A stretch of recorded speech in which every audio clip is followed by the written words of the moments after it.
Ambassador Jin Minjun sat quietly in the Great Hall of Nexus Prime. The massive space station floated between star systems, serving as the neutral ground for the Galactic Council. Around him, representatives from dozens of alien species filled the curved rows of seats. Their voices echoed off the crystal walls as they debated the future of the galaxy. Jin watched and listened. He had learned long ago that silence often taught him more than speaking. Today, the Council was discussing Earth's role in galactic affairs.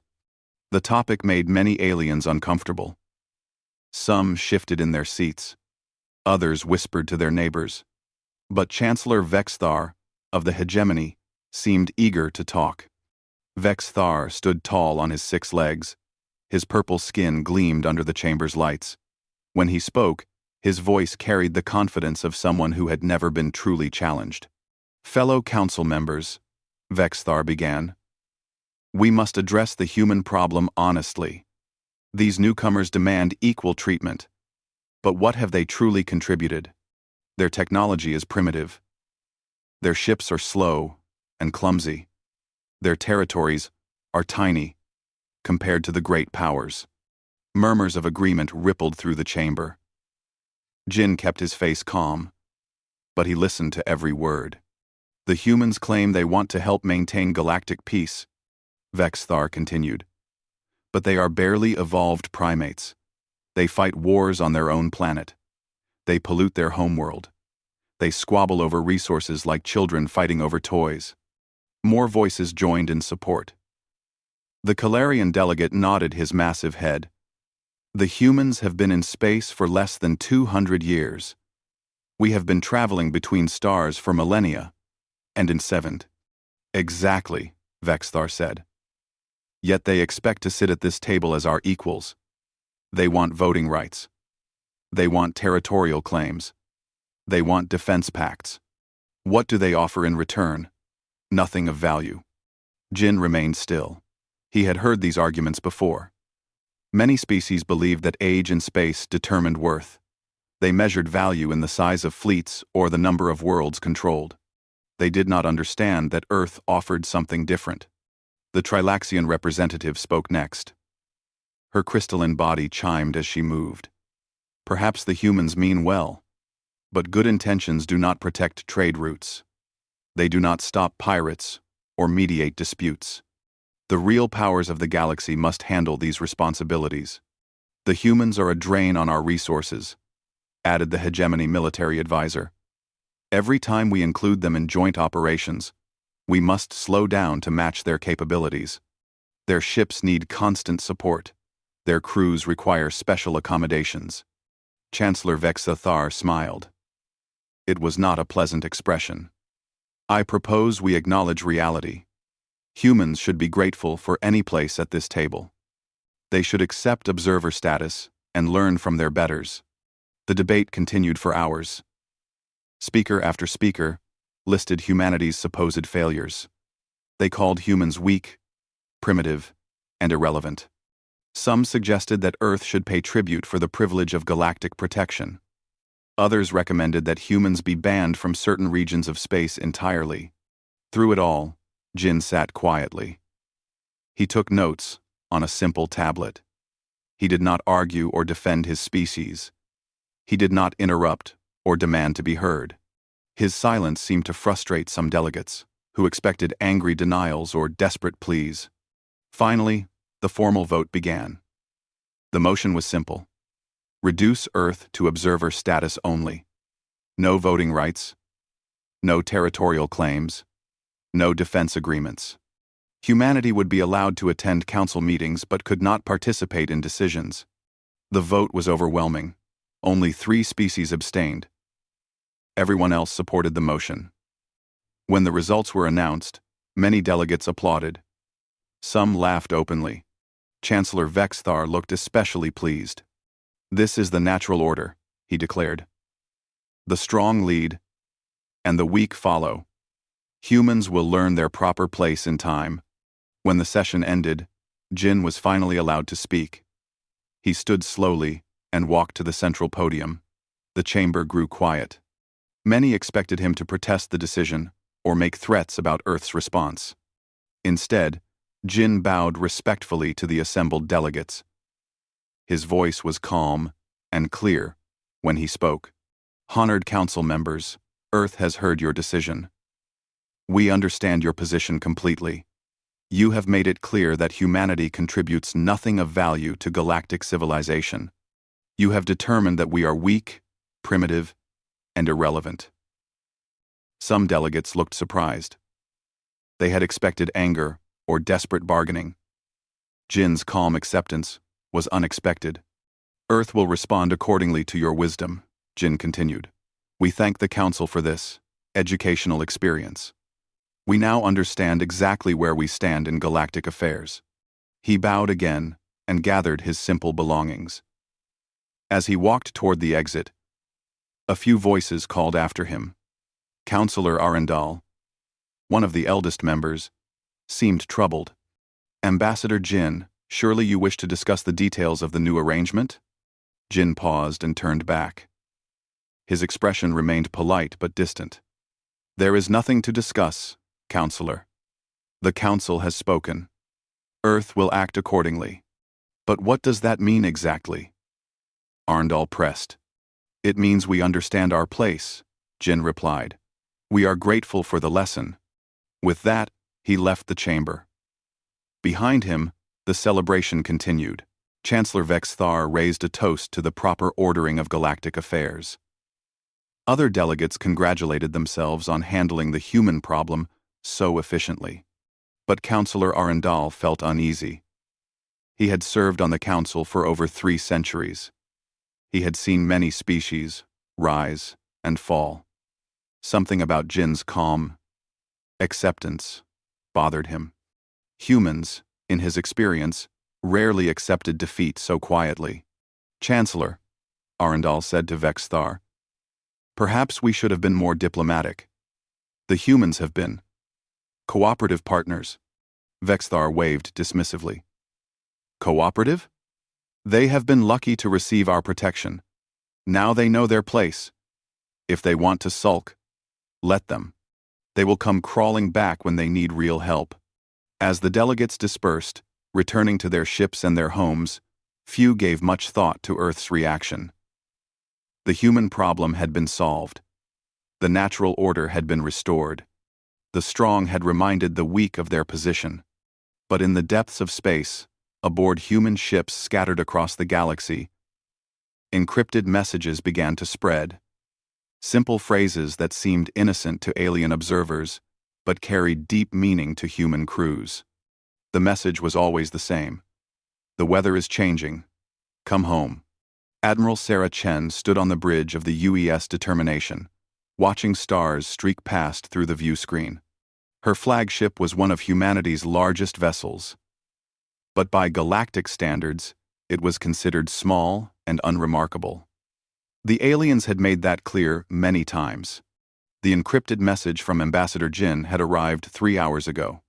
4 simple words that every human commander understood. "The weather is changing."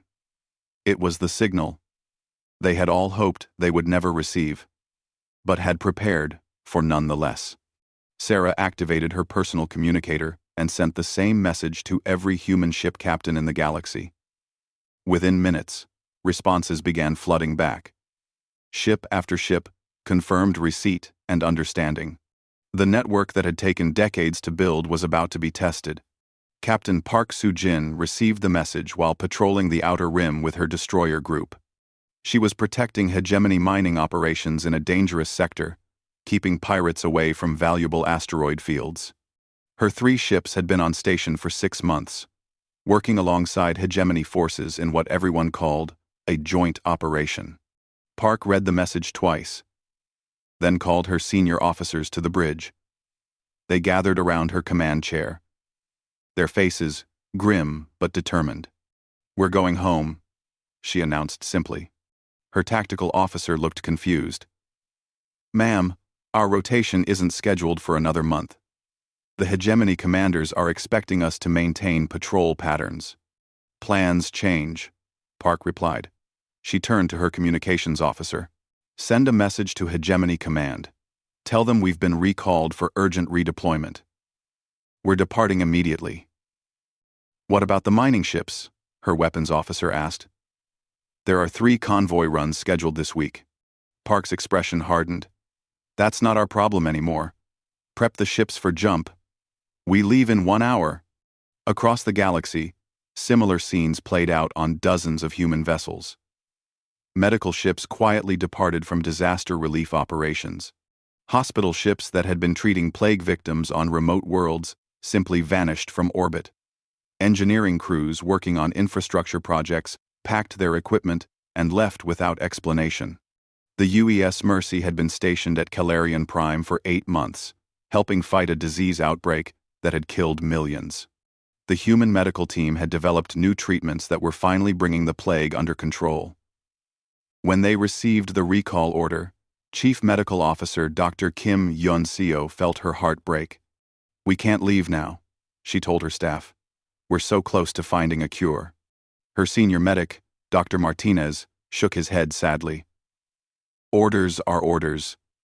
Earth has made its decision. But people will die, Dr. Kim protested. People are dying anyway, Dr. Martinez replied. And apparently, our help isn't valued. The Calarian government sent desperate messages as the human medical ships prepared to leave. They offered increased payment, better quarters, even territorial concessions. But the human response was always the same. We have been recalled for reassignment. In the neutral zone, human peacekeeping ships had been mediating a territorial dispute between 2 minor species for over a year. The situation was delicate, with both sides ready to fight over mining rights to a small moon. Human negotiators had kept talks going, preventing violence through patient diplomacy. Commander Lee Jong-soo had spent months building trust with both factions. Now he had to abandon that work. When the alien representatives demanded explanations, he could only repeat the official statement. Earth has determined that our resources are needed elsewhere. We wish you success in resolving your differences. But you can't leave now, the Vorthan delegate pleaded. We're so close to an agreement. Without neutral mediators, there will be war. Commander Lee felt the weight of that knowledge, but his orders were clear. I'm sorry. That's no longer Earth's responsibility. By dawn, the withdrawal was complete. Every human ship had vanished from galactic space, except those defending Earth's immediate solar system. The coordination was flawless. The timing, perfect. No human vessel remained in any joint operation, any shared patrol, any cooperative mission. The first reports reached the Galactic Council slowly. A hegemony admiral noticed that human ships had failed to report for duty. A Calarian official sent worried messages about abandoned medical stations. Trade coordinators complained that human cargo ships weren't arriving for scheduled runs. Initially, most alien commanders assumed it was a coincidence. Ships were sometimes delayed or reassigned. But as the hours passed, the scope became clear. Humanity had withdrawn completely from galactic affairs. Emergency communications flooded Earth's diplomatic channels. Alien governments demanded explanations. Some threatened economic sanctions. Others offered bribes or concessions. All received the same polite response from Earth's foreign ministry. Following the Galactic Council's wise decision, Earth is focusing on internal development and local security. We are withdrawing from all external commitments to concentrate on improving our primitive capabilities. Chancellor Vexthar was furious when the reports reached him. He summoned his military advisors to an emergency meeting. This is unacceptable, he raged. The humans are throwing a tantrum like children. They cannot simply abandon their duties. His chief of staff looked uncomfortable. Sir, technically they have no duties. Yesterday's vote stripped them of all formal obligations. They know what I meant, Vexthar snapped. Send them an official demand to resume their positions immediately. The message was sent, but Earth's response was swift and devastating in its politeness. The hegemony yesterday declared that humanity contributes nothing of value to galactic affairs. We agree with your assessment and are acting accordingly. We suggest you celebrate this opportunity to handle these important tasks without our primitive interference. Similar messages went to every government that had supported the previous day's vote. Each one quoted their own words back to them, wrapped in language so polite it was almost insulting. By the second day, the full scale of humanity's departure was becoming clear. Trade routes were failing without human cargo ships. Border patrols had massive gaps without human vessels. Disaster relief operations were struggling without human medical teams. But the most shocking revelation was still to come. As intelligence services across the galaxy compiled their reports, a disturbing pattern emerged.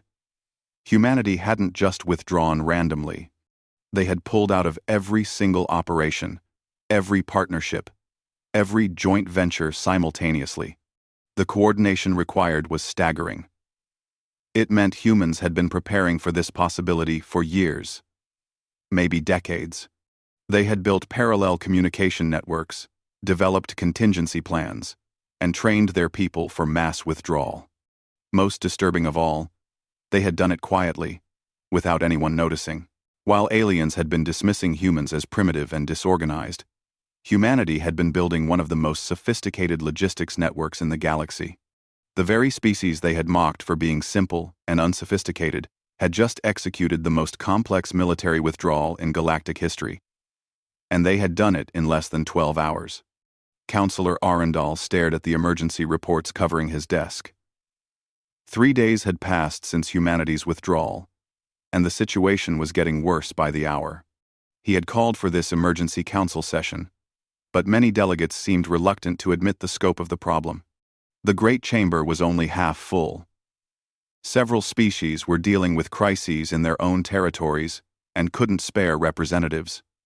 Those who did attend looked tired and worried. The confidence that had filled the room during the vote against Earth was nowhere to be seen. Arndal stood at the central podium, holding a thick datapad filled with incident reports. His ancient voice carried clearly through the chamber as he began to read. Fellow council members, we must face facts. In the 72 hours since humanity's withdrawal, we have experienced 17 major incidents across the galaxy. Border disputes are escalating into armed conflict. Trade routes are failing. Medical emergencies are going unanswered. Quote, he touched his datapad and holographic displays appeared around the chamber, showing crisis zones marked in red. Nearly a quarter of galactic space was affected. The Calarian plague outbreak has resumed spreading. Without human medical ships and their specialized treatment protocols, the death count is rising again. Calarian Prime has requested emergency aid, but no other species has vessels equipped for biological containment work. A Calarian delegate stood up, his massive form shaking with emotion. Honored Counselor, my people are dying. The humans were so close to finding a cure. Can't we ask them to return, just temporarily? Arndal's expression was grave. All communication attempts have received the same response. Earth states they are focusing on internal development, as advised by this council. Chancellor Vex Thar shifted uncomfortably in his seat but said nothing. Several delegates turned to look at him, remembering his harsh words about human contributions. Arndal continued reading from his reports. The neutral zone conflict between the Vorthans and Zelites has erupted into open warfare. Both sides are claiming the disputed moon. Without human mediators, negotiations have completely collapsed. 16 ships have been destroyed in the fighting. What about our own peacekeeping forces? Asked the Trilaxian representative. Overwhelmed, Arndal replied bluntly. We're discovering that humans had been handling many peacekeeping duties unofficially, small disputes that we never heard about because human negotiators solved them quietly. Border incidents that never escalated because human patrol ships were present to keep tensions low. He activated another display showing shipping routes. Many were marked in red, indicating disrupted service. Trade between the Outer Rim and core worlds has dropped by 30%. Human cargo ships were providing crucial links between systems. They often carried goods that weren't profitable for larger companies but were essential for smaller colonies.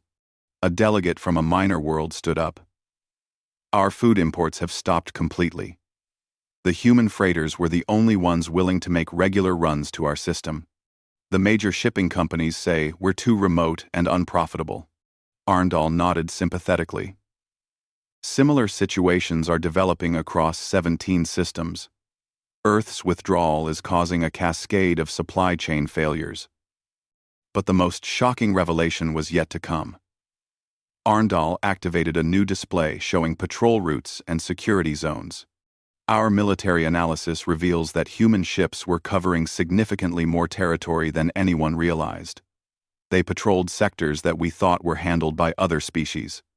They responded to distress calls in regions where they had no official authority. They provided backup for overwhelmed local forces without being asked. The chamber fell silent as the implications sank in. The neat, orderly map of galactic security that everyone believed in was an illusion. Humanity had been filling gaps, covering blind spots, and handling problems that no one else wanted to deal with. "How is this possible?"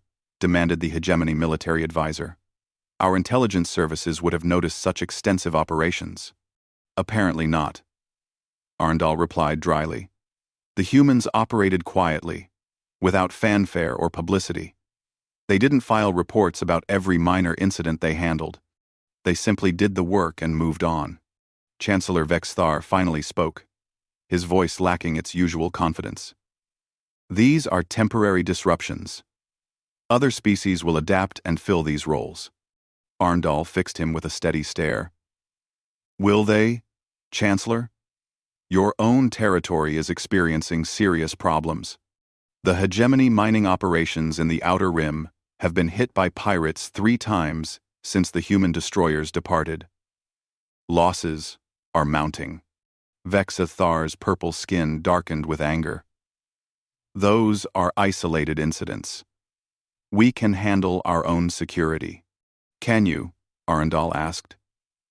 "Intelligence reports indicate that pirate activity in hegemony space has increased by 400% since humanity's withdrawal. The pirates seem to know exactly which routes are no longer protected." The accusation hung in the air. If the pirates knew that much detail about human patrol patterns, it meant they had been watching for a long time. It also meant that human presence had been deterring far more criminal activity than anyone realized. More reports followed. A massive stellar storm was disrupting shipping lanes in the Centauri sector. Human weather monitoring stations had provided early warning systems for such events, but they were no longer operational. Dozens of ships had been caught unprepared. Medical supplies were running short on several worlds because human hospital ships had been providing regular delivery services. No one had organized official supply runs because the humans were handling it quietly. 3 separate rescue operations had failed because the responding ships lacked the specialized equipment and training that human crews possessed. People had died waiting for help that never came. Arndal set down his datapad and looked around the chamber. Many delegates wouldn't meet his eyes. "Fellow council members, we must acknowledge an uncomfortable truth. Humanity was not the burden we believed them to be. They were carrying a significant portion of the galaxy's peacekeeping, humanitarian, and logistical load. They did it quietly, without demanding recognition or reward. So, what do you propose?" asked the Calarian delegate desperately. "We must reach out to Earth and negotiate their return to galactic affairs." Chancellor Vexthar stood abruptly. "Absolutely not. We cannot appear weak by begging the humans to return. Other species will handle these temporary problems. The natural order must be maintained." Natural order. Arndal's ancient voice carried centuries of authority. "Chancellor, your natural order is causing people to die. Your pride is more important than Calarian lives? More important than galactic stability? The humans are trying to manipulate us," Vexer insisted. "They withdrew to make themselves seem more important than they really are. It's a primitive negotiating tactic." Arndal pulled up one more display, showing Earth's solar system.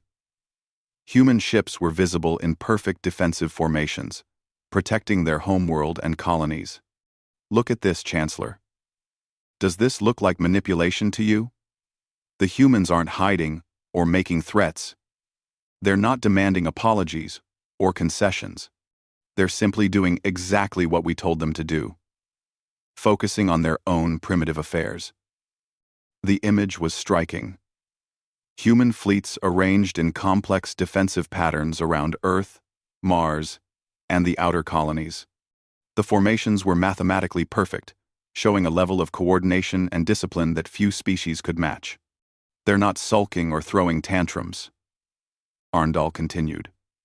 They're demonstrating exactly the kind of strategic thinking and organizational capability that we claimed they lacked. The question is, are we wise enough to recognize our mistake? The chamber erupted in debate. Some delegates supported reaching out to Earth immediately. Others worried about appearing weak or desperate. A few still insisted that humanity was bluffing and would return on their own. But outside the council chambers, the galaxy continued to burn, without humanity's quiet guardianship. 1 week after humanity's withdrawal, the galaxy was falling apart. 3 major crises erupted simultaneously, each one highlighting just how much the other species had depended on human support.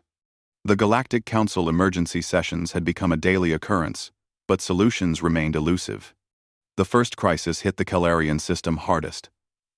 The plague that human medical teams had nearly defeated was spreading again with terrifying speed. Dr. Che Valen, the Calarian health minister, stood before the council with defeat written across his features. The death toll has reached 2 million and rising, he reported grimly. Without the human medical ships and their specialized equipment, we cannot contain the outbreak.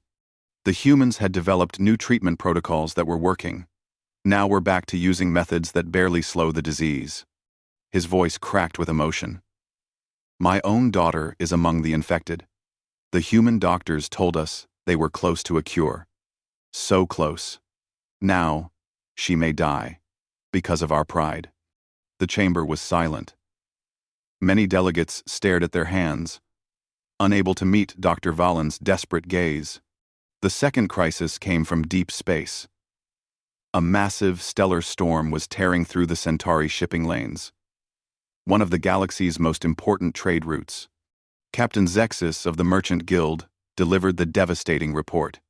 We've lost 43 ships to the storm system, she announced. The human weather monitoring stations provided early warnings that saved thousands of lives over the years. Without their data, we're flying blind. Ships are being caught in space storms with no advance notice. She activated a holographic display showing the chaotic storm patterns. The humans had placed monitoring buoys throughout the sector. They tracked solar flares, gravitational anomalies, and temporal distortions. We had no idea how much we relied on their warnings until they stopped coming. The third crisis was perhaps the most humbling. The border war between the Vorthans and Zelites had exploded into a system-wide conflict. What started as a dispute over mining rights had become a battle for survival. Both species had called in allies, and the fighting was spreading. General Korth of the Vorthan military addressed the council via emergency transmission from his flagship. Weapons fire could be heard in the background as he spoke. The Zealots have brought in mercenary fleets from the Outer Rim. They're targeting our civilian colonies now. We need immediate military support, or my people will be wiped out. Before anyone could respond, a Zealot representative appeared on an adjacent screen. Commander Thex looked equally desperate. The Vorthans fired on our hospital ships. This is no longer about the mining moon. They want to exterminate us completely. Where are the peacekeeping forces? Where are the mediators? The answer was embarrassing. The Council's official peacekeeping fleet was stretched impossibly thin. They were trying to cover territories that human ships had quietly protected for years. The few Council mediators available lacked the patience and skill that human negotiators had developed. Chancellor Vexthar watched the reports with growing alarm. His own territory was suffering badly. Hegemony mining operations in the Outer Rim were under constant pirate attack. The loss of human patrol ships had created a security vacuum that criminals were eager to fill. His military advisor approached with yet another grim report.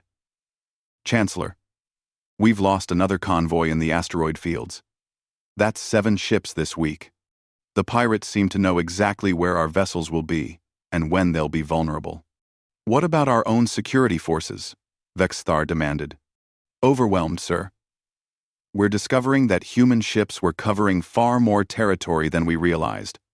Our forces are spread too thin to maintain proper patrols." The advisor hesitated before continuing.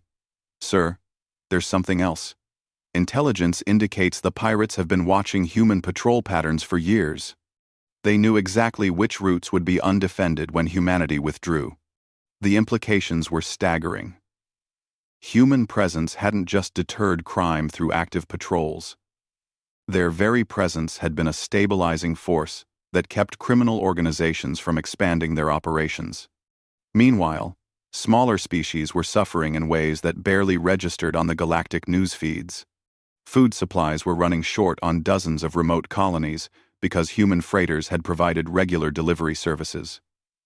No major shipping company found it profitable to serve these small markets. Medical supplies weren't reaching frontier worlds because human hospital ships had been making routine supply runs. Emergency rescue services were failing because other species lacked the specialized equipment and training that human crews possessed. The Galactic Council tried desperately to reach out to Earth. Every day brought new offers, new concessions, new attempts at negotiation. They offered trade agreements, territorial concessions, even formal apologies. All received the same polite response from Earth's diplomatic service. Earth appreciates the Council's offers but remains focused on internal development. "We are working to improve our primitive capabilities as the Council advised." The consistency of the responses was maddening. No matter what was offered, Earth's position never changed. They weren't making demands or setting conditions. They simply weren't interested in resuming galactic affairs. Counselor Arendal tried a more direct approach. He sent a personal message to Ambassador Jin, appealing to their years of diplomatic relationship. "Jin, my old friend, surely we can find a way past this crisis. The galaxy needs Earth's help. People are dying." Jin's response was swift and devastating in its formality. "Honored Counselor, Earth has accepted the Council's wisdom that we contribute nothing of value to galactic civilization. We would not want to interfere with the superior capabilities of the advanced species." The message was signed with Jin's full diplomatic title, a level of formality that indicated the personal relationship was over. Earth was treating the Council as they had demanded to be treated, as superiors dealing with inferior primitives. Behind the scenes, intelligence reports painted an even more disturbing picture. Human fleets hadn't scattered or hidden after their withdrawal. They were consolidated around Earth's solar system in perfect defensive formations. The coordination and precision displayed was remarkable. "Look at this formation analysis," General Terex told the Council's military committee. "The human fleet arrangement is mathematically perfect. Every ship is positioned for optimal defensive coverage and mutual support. This level of organization requires years of planning and exceptional leadership." The formations also revealed something else troubling. Humanity clearly possessed far more ships than anyone had realized. Intelligence estimates had to be revised upward by nearly 50%. The small, primitive fleet that aliens had dismissed was actually one of the larger military forces in the galaxy. "How did we miss this?" demanded the Trilaxian security chief. "Because they never showed their full strength," General Terex admitted. "They always sent just enough ships to handle each mission effectively. They never deployed more force than absolutely necessary." It was a lesson in restraint that few galactic powers understood. Most species displayed their military might openly, using overwhelming force as a diplomatic tool. Humanity had apparently possessed significant power all along but chose to use only what was needed for each situation. The week ended with Chancellor Vexthar facing the collapse of his own government. Hegemony colonies were rioting as pirate attacks increased and supply lines failed. His military commanders were demanding he negotiate with Earth, regardless of the political cost. Standing before a mirror in his private chambers, Vex Thar looked at his reflection and saw a leader whose pride had broken the galaxy. The natural order he had fought to preserve was crumbling around him, and the species he had dismissed as primitive were the only ones who could save it. But Earth remained silent, waiting with infinite patience for the galaxy to learn its lesson. 2 weeks after humanity's withdrawal, a new crisis emerged that would test everyone's principles. The peaceful Zelanti species sent a desperate message to the Galactic Council that changed everything. Their ancient homeworld's sun was destabilizing, threatening to destroy their entire civilization within months. Counselor Arundel read the emergency transmission to a packed council chamber. His voice was heavy with the weight of impending tragedy. The Zelanti star is entering an unstable phase that will lead to a massive solar flare. Their scientists estimate that all life on Zelanti Prime will be destroyed within 60 days. They are requesting immediate evacuation assistance for their population of 4 billion. The chamber erupted in discussion. The Zelanti were one of the galaxy's oldest and most respected species. They had never involved themselves in politics or conflicts. Their philosophy of absolute pacifism had made them beloved teachers and diplomats throughout known space. "What resources do we have for an evacuation of that scale?" asked the Trilaxian representative. The answer was devastating. No single species possessed enough transport ships to move 4 billion people. Even working together, the major powers could only evacuate perhaps half the population before the deadline. But there was another problem. The Zelanti solar crisis wasn't just about evacuation. Their sun's instability was unique, requiring specialized solar engineering technology to prevent the catastrophic flare. Only one species in the galaxy had developed the necessary equipment and expertise. The humans, Arundel said quietly. Their solar engineering program was the most advanced in the galaxy. They had been studying unstable stars for decades. The admission hung in the air like a physical weight. Everyone remembered how humanity's scientific contributions had been dismissed as primitive and worthless. Now, those same contributions might be the only thing that could save the Zelanti. Chancellor Vexthar stood slowly, his usual confidence completely gone. The last 2 weeks had broken his government and his spirit. Hegemony space was in chaos, his colonies were in revolt, and his own military had lost confidence in his leadership. "I will not allow the Zelanti to die because of my mistakes," he declared. "We must contact Earth immediately and ask for their help." "They won't respond to official council requests," Arundel replied. "We've tried everything. Earth maintains they are focusing on internal primitive development." "Then what do you suggest?" Arundel's ancient eyes held a glimmer of hope. "A personal delegation. Not as council representatives, but as individuals seeking help for innocent people. We strip away all pride and politics and simply ask for their mercy." The proposal was radical. For the major galactic powers to send representatives to Earth as supplicants would shatter every protocol of interstellar diplomacy. But the alternative was watching 4 billion innocent beings die. 3 days later, a small, unarmed diplomatic ship approached Earth's solar system. Aboard were Counselor Arundel, Dr. Valen of the Kellarians, and surprisingly, Chancellor Vexthar himself. The hegemony leader had insisted on joining the mission despite the political cost. Human patrol ships intercepted them at the edge of the system. The communication was polite, but firm. "Unknown vessels, you are entering Earth territorial space. State your business." Arundel responded personally. "This is Counselor Arundel, requesting permission to speak with Earth authorities regarding the Zelanti crisis. We come not as council representatives, but as individuals seeking help for innocent people." There was a long pause. Then, "You are cleared for approach to Earth Orbital Station. Admiral Chen will meet with your delegation." Admiral Sarah Chen received them in a simple conference room aboard the orbital defense platform. She wore no ceremonial uniform or decorations. Her manner was professional but distant, like someone meeting with strangers rather than former allies. "Admiral," Arndal began, "we come to you in desperation. The Zealanti homeworld faces destruction, and only Earth has the technology to save them. 4 billion innocent lives hang in the balance." 145. Chen's expression remained neutral. The Galactic Council declared that Earth contributes nothing of value to galactic civilization. Surely the advanced species can handle this situation without our primitive interference. The words stung because they were Earth's own diplomatic language thrown back at them. But Arundel pressed on. "Admiral, we were wrong. Completely and utterly wrong. Earth's contributions were invaluable, and we were too blind to see it. Too proud to acknowledge it." Chancellor Vexthar stepped forward, his voice breaking with emotion. "Admiral Chen, I was the architect of Earth's humiliation. I led the campaign to reduce your status. I called your people primitive and worthless. I was wrong. And my pride has cost the galaxy dearly."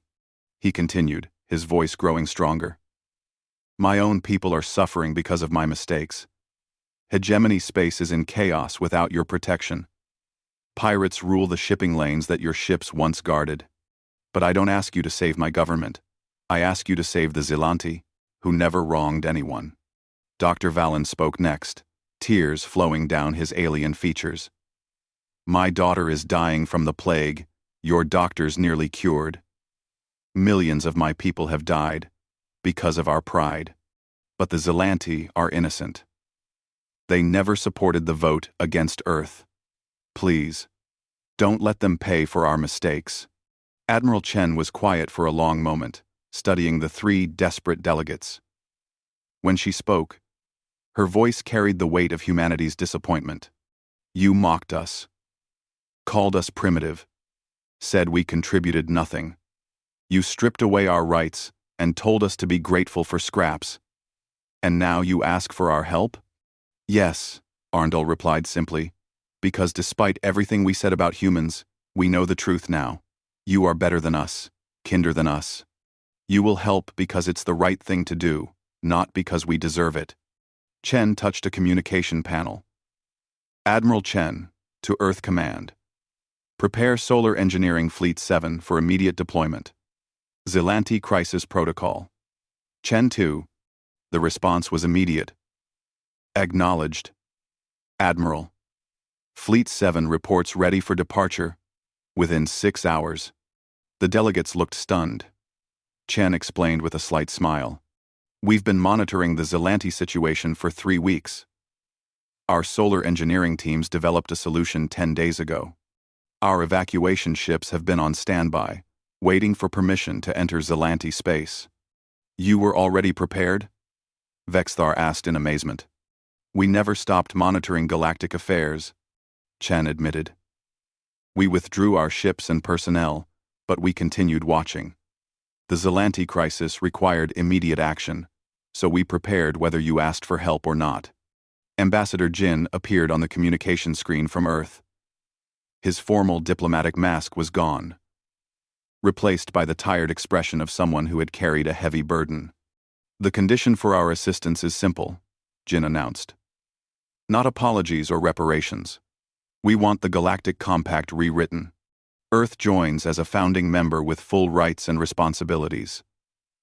The Council becomes a partnership of equals, not a hierarchy of superior and inferior species." Arndal nodded eagerly. "Agreed. Completely agreed. And Chancellor," Jin continued, addressing Vexthar directly, "your government's collapse was inevitable, but your people deserve better leadership. Consider this an opportunity for political renewal." 3 days later, the combined human and galactic fleets arrived at Zealanti Prime. The human solar engineering ships took position around the unstable star, while evacuation transports began the massive operation of moving 4 billion people to safety. The human solution was elegant and effective.